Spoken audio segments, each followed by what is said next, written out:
নমস্কাৰ মৰমৰ ছাত্ৰ ছাত্ৰীসকল আজি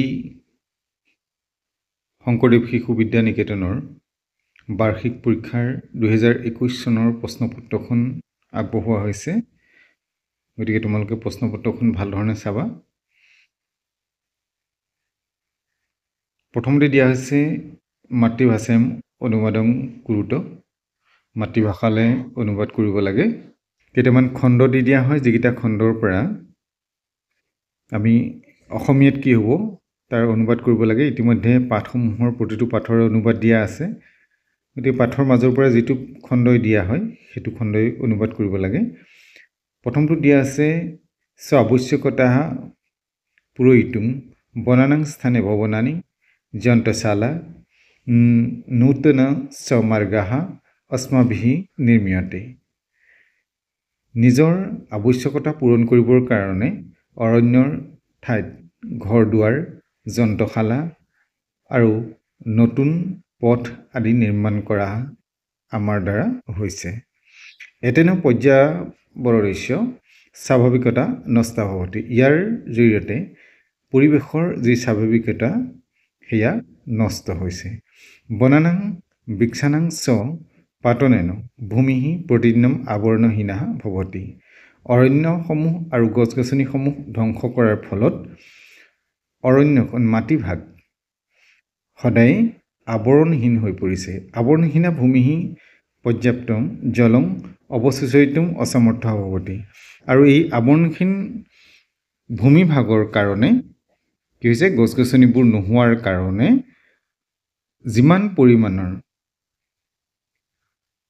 পানী গ্ৰহণ কৰিব লাগে সিমান পৰিমাণে গ্ৰহণ কৰিবলৈ সমৰ্থ নহয় এটুকুৰ অনুবাদ তেনেকৈ খ অংশ দিছে অন্তিম জনহ অপি যদা তেনেধৰণে কি হৈছে শেষৰজনে যেতিয়া নিজৰ গাখীৰৰ কলহটো মহাপাত্ৰত ঢালিবলৈ লৈছিল তেতিয়া সেই পাত্ৰটোৰ মুখখন আৱৰণেৰে ঢাকি থোৱা আছিল ততঃ সেৱকাহ অৰ্থাৎ তেতিয়া সেৱকজনে সেই পাত্ৰটোৰ সৈতে মানুহজনক কি কৰিলে ৰাজসভালৈ আনিলে তাত কৌতূহলেৰে বীৰবলে ক'লে ৰাজানাং দৃষ্ট্বা বীৰবলে ৰজাক দেখুৱাই সেৱকজনক বা সৈনিকজনক আদেশ দিলে পাত্ৰস্য আৱৰণং অপনয়তি পাত্ৰটোৰ মুখখন খুলি দিয়া গতিকে এইটো তেনেধৰণে অনুবাদ হ'ল 2 নম্বৰতে দিছে মনসা সততং স্মৰণং ইতি গীতস্য তৃতীয় স্তবকং লিখতো মনসা সততম গীতটোৰ তৃতীয় স্তবকটো লিখিব লাগে গতিকে ইয়াত তোমালোকে চাবা খণ্ড অনুসৰি দিয়া হয় সম্পূৰ্ণ লিখা বা প্ৰথম ইমান লিখা বা ছখাৰী লিখা এনেকুৱা নহয় দ্বিতীয় স্তবক লেখা বা তৃতীয় স্তবক লেখা এনেধৰণে দিয়া হয় 3 নম্বৰতে একপদনৰ উত্তৰ ইয়াত সংস্কৃততে উত্তৰ দিব লাগিব এটা এটা শব্দত উত্তৰ হ'ব স্বৰ্গাত উচ্চতৰ কহ স্বৰ্গতকৈ উচ্চ কি কেশাং সমক্ষং ৰাজা আকবৰহ স শংকা প্ৰকৃতি মকৰুত প্ৰথম ভাৰত কৃত্ৰিম উপগ্ৰহস্য নাম কিম পাপস্য কাৰণম কিম কস্মৈ শতাং বিভূতয় এইখিনি প্ৰশ্ন উত্তৰ কৰা আছে গতিকে মই প্ৰশ্নখিনিহে কৈ দিছোঁ প্ৰশ্নখিনি চাবা 4 নম্বৰতে পূৰ্ণ বাক্যৰ উত্তৰ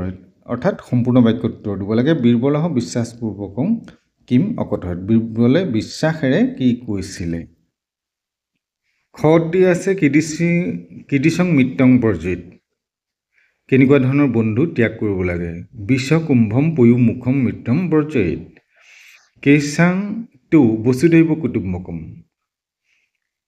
কেশাং তু বসুধৈব কুটুম্বকম প্ৰত্যেক প্ৰাণীৰ শ্বসন ক্ৰিয়াং কং বায়ু গৃহণাতি আকাশিক কানি স্বছন্দং বিহৰন্তি 5 নম্বৰ দিছে নৱনীতম ইতস্য পাঠস্য দ্বিতীয় শ্লোকং কণ্ঠস্থং লিখত 2 নম্বৰ শ্লোকটো লিখিবলৈ দিলে গতিকে কোনোবা এবাৰ 3 নম্বৰ দিছে কোনোবা এবাৰ 1 নম্বৰ আকৌ কোনোবা এবাৰ 2 নম্বৰ এনেধৰণে দিছে গতিকে তোমালোকে কমেও 5টা স্তবক শ্লোক তাৰ মনত ৰাখিব লাগিব আৰ্যভট্টৰ বিষয়ে পঞ্চবাক্য লিখত আৰ্যভট্টৰ বিষয়ে 5টা বাক্য লিখিবলৈ দিলে 7 নম্বৰ দিলে ৰিক্ত স্থানীপুৰ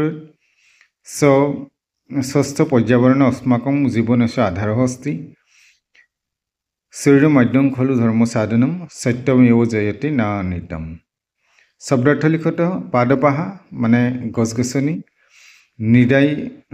নিৰ্দায়ু হ'ব লাগে নিৰ্দায়ু মানে তাপ পৰিতহ চাৰিওফালে পদ পৰিচয় দিয়ে দাম পদ পৰিচয় দিব লাগে কেনেধৰণে পদ পৰিচয় দিব লাগে নাচায় গতিকে নাচাই শব্দটো কোৰ পৰা আহিছে সেইটো লিখিবলৈ নাচ শব্দৰ পৰা আহিছে চতুৰ্থী বিভক্তি একবচন। আকাশেই আকাশ শব্দৰ পৰা আহিলে সপ্তমী বিভক্তি একবচনত।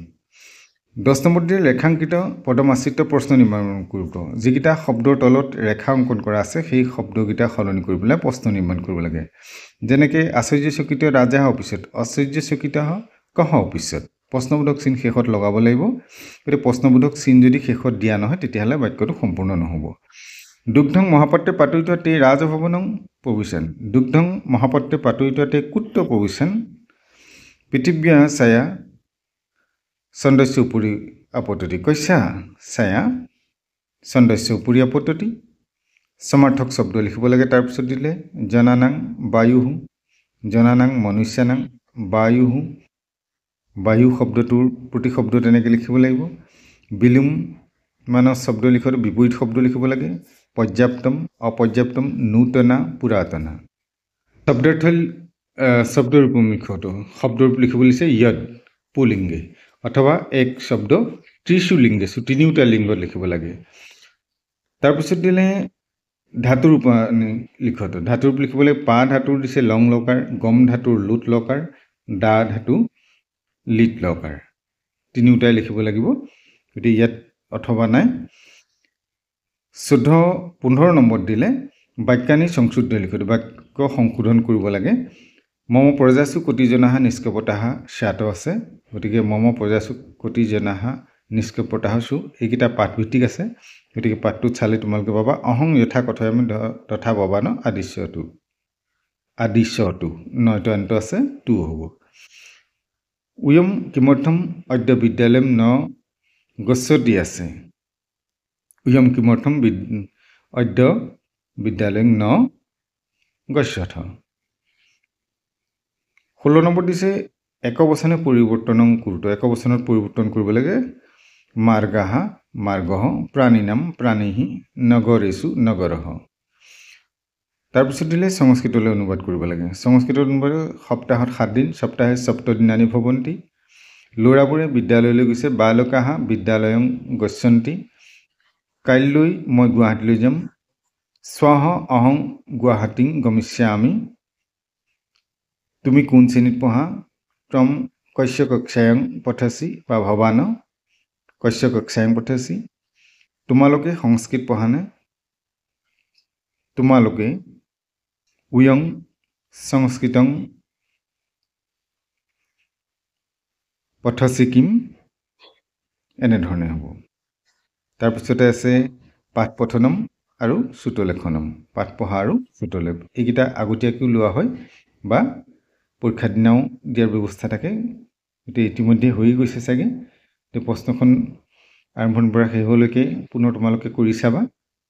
আজিলৈ ইমানতে সামৰিছোঁ। পৰৱৰ্তী নতুন প্ৰশ্নপত্ৰলৈ তোমালোকে মাজলৈ আহিম। চেনেলটো চাই থাকিবা।